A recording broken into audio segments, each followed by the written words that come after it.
Hi guys, ఇవాల్టి video ఏంటంటే చిన్న చేపలు ఫ్రై అండి. అది పకోడీ. దీనికోసం ముందుగా చిన్న చేపలను తీసుకొని శుభ్రం చేసుకొని దీనిలో కొద్దిగా సాల్టు, పసుపు, కారం వేసుకొని బాగా మిక్స్ చేసుకొని పక్కన పెట్టుకోవాలి.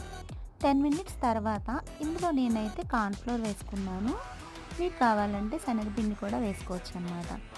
ఆ తర్వాత కొద్దిగా ఫిష్ మసాలా వేసుకొని బాగా మిక్స్ చేసుకోవాలన్నమాట. ఆ తర్వాత పొయ్యి మీద ప్యాన్ పెట్టుకొని ఆయిల్ వేసుకొని వీటిని కొద్ది కొద్దిగా వేసుకొని ఫ్రై చేసుకోవాలి. టేస్ట్ మాత్రం అత్తిరిపోయిద్ది. దీన్ని బాలింతలో తిన్నా సరే బాగుంటుంది. అంతేకాకుండా చిన్నపిల్లలకైతే చాలా బాగా నచ్చుతుంది. ఎందుకంటే ఇందులో ముళ్ళు ఉండవు కదా. టేస్ట్ అయితే మాత్రం అదిరిపోయిద్ది. కావాలంటే మీరు కరివేపాకు ఫ్రై చేసి వేసుకోవచ్చు, లేదా పచ్చిగా వేసుకున్నా చాలా బాగుంటుంది. ఈ వీడియో నచ్చితే లైక్ చేయండి, షేర్ చేయండి, సబ్స్క్రైబ్